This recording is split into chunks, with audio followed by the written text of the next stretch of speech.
Prancer, the worst dog in America, has found his new home.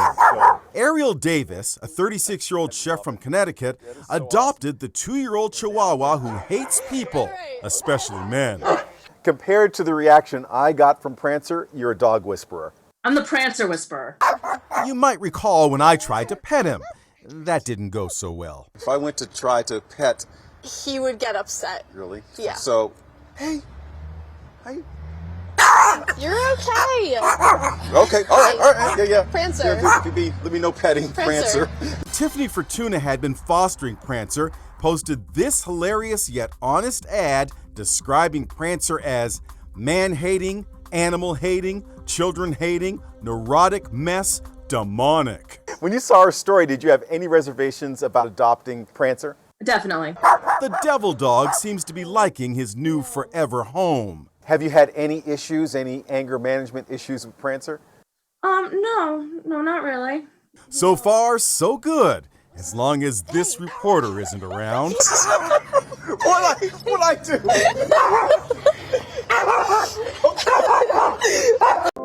This is Mishka. She's a 3-year-old Chihuahua Terrier mix who ended up more than 2,000 miles away from her family. They tell me it's a miracle she's back home. She's just so good girl. If only dogs could talk. This one would have quite a story to tell. You wish that you could just ask her, like, oh, yes. where'd you go? Tell us. You could tell us, seriously.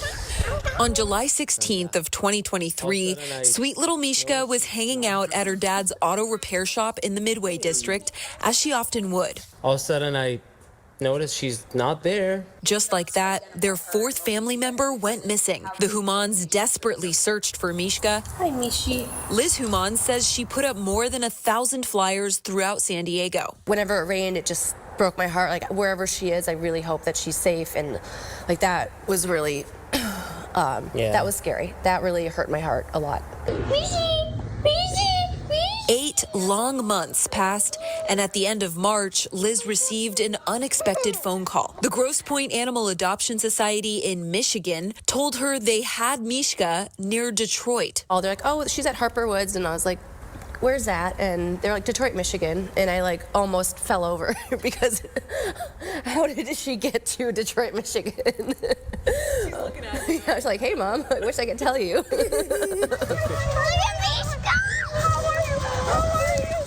This is the moment the Humans reunited with their beloved dog. Liz says someone found Mishka walking the streets of Detroit and reported it to police. Mishka was eventually dropped off at the Grosse Pointe Animal Adoption Society, where employees found her implanted identity chip with the Humans' contact information. Happiness, just pure happiness, pure shock. We're still processing, I think, that she's here. Obviously, there are still unanswered questions. Liz is trying to figure out the rest. I will say someone taught her how to sit, so I will thank them for that. Now that Mishka knows how to sit, hopefully she's learned to stay. She's our girl. We love you so much. We love you so much.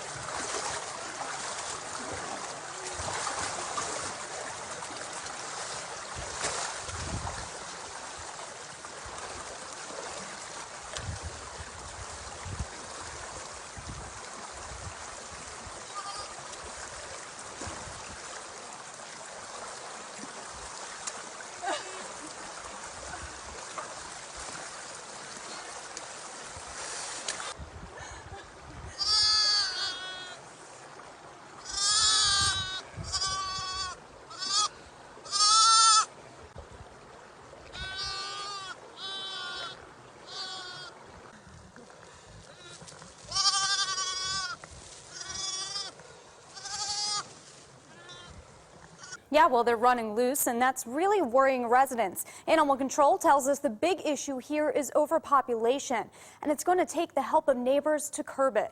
Now, we've talked about the overflow of Chihuahuas in our shelters before, but now they're on our streets. Maricopa County Animal Care and Control says if you compare the Maryville area with similar-sized area in Glendale, the number of calls they're getting about stray Chihuahuas is twice as high. 3 times as high compared to Chandler and Gilbert. Now, Animal Control says it's had thousands of calls, but they also say they need a little help. If at all possible, if you see a stray, if you can safely contain him in your yard and then call us, that makes a big difference. Because what's happening is people are calling and saying, hey, I see a stray. By the time we get there, it's long gone. Now, Animal Control tells us they're too busy to patrol the area. And if you're interested in adopting a Chihuahua, those won't be too hard to find. You know, Katie and Steve, they're one of the most common breeds in the shelter. Yeah, good dogs, too. It's a fact of life here in Florida, especially here in the Bay Area. Coyotes are everywhere, but that doesn't mean they're always welcome. Watch how this little dog shows them who's boss. And a coyote tried to cut him off, and that's where they had their little squabble here. Thursday evening, as the sun set, Paco noticed an unwanted visitor. But instead of running away, Paco ran towards the potentially deadly carnivore, an adult coyote. From there, it's on. Paco's owner, TJ Jones, caught it all on a video security system. And I noticed Paco wasn't in the room. As I walk out the room, I come around the shed here, and he's got his hair all up, he's all upset, and I come around the corner and I see a big old coyote. Checking his recordings, he sees Paco taking on the coyote. He actually literally was face to face with that coyote 5 times his size, stood his ground, hid under the shed till I came out. Behind TJ's house, an abandoned railroad line with plenty of brush makes a perfect place for a coyote to hide. It's likely the wild animal visited for dinner or dessert. That coyote could have, with one bite, That would have been it. You know, he's 18. He doesn't have a tooth in his head. He's a little sweetheart. He was my dad's dog. I'd lose it if I lost him, but he did his job good. Paco learned his bravery from a pit bull he used to live with. He's always had the big mouth and had the bronze behind him. In this round, it's Paco 1, Coyote 0. They're out there, and people have a lot of small dogs, and you know, I don't want. He got lucky. I don't want to see something bad happen to somebody else's dog.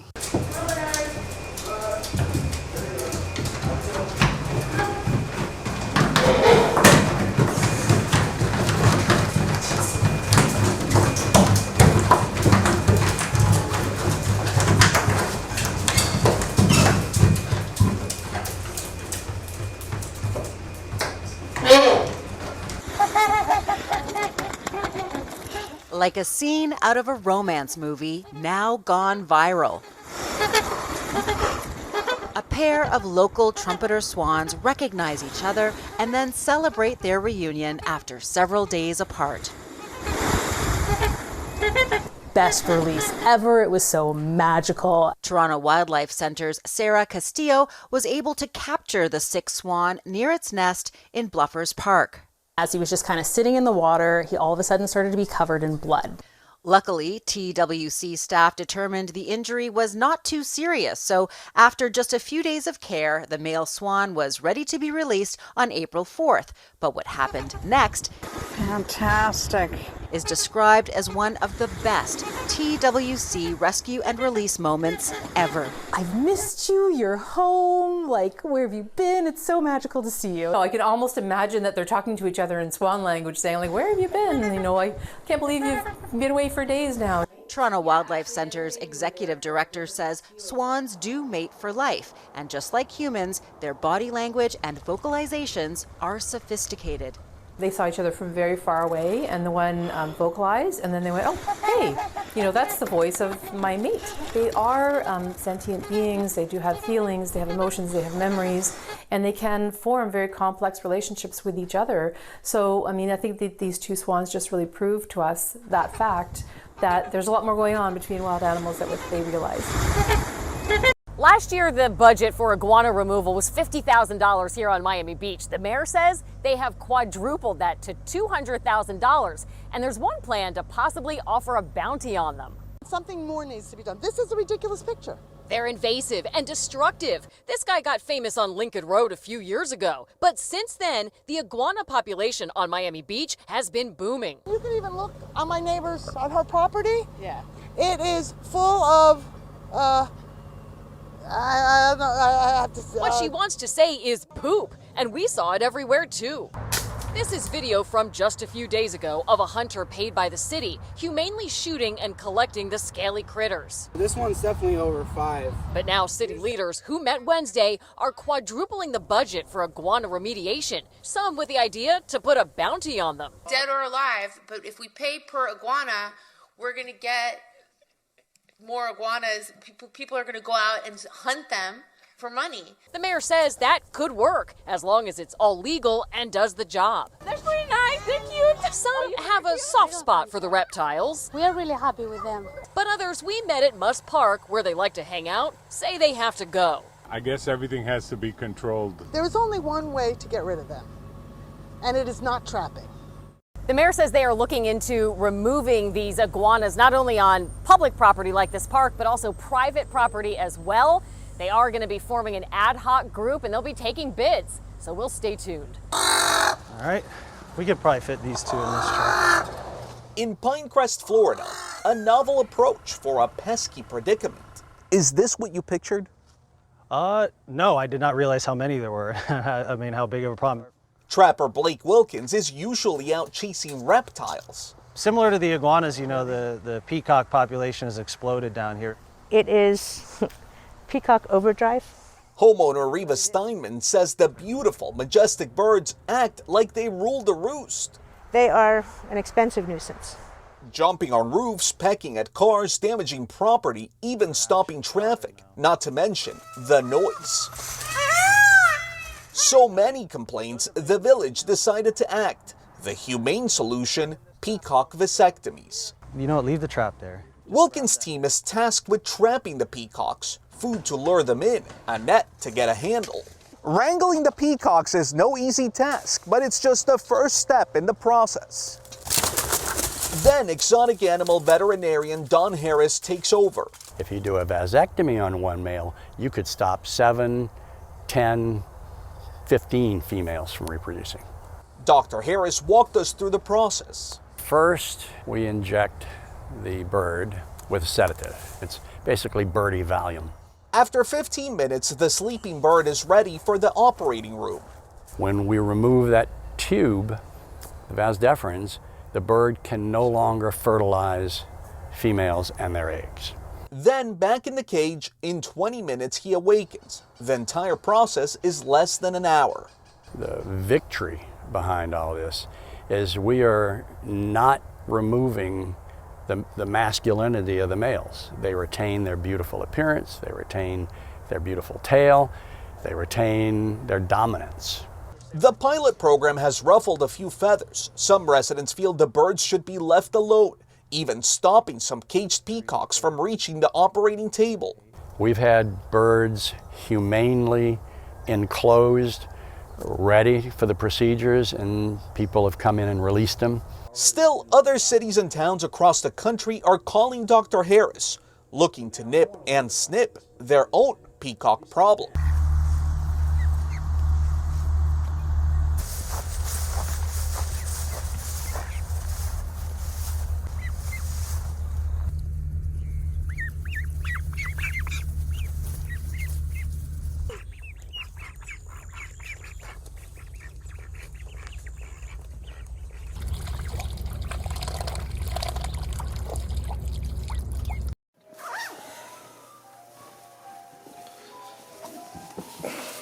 Poof, poof, what's going on?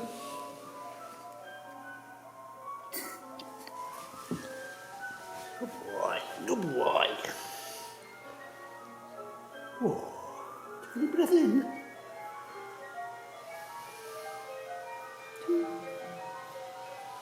So near your side. 3, 4, 5. First one off at 5. 7. Good boy. Good boy. Good boy. Oh, Arrow dog. This has been a 2024 Little Terrier Eating Tuna on Easter Sunday production.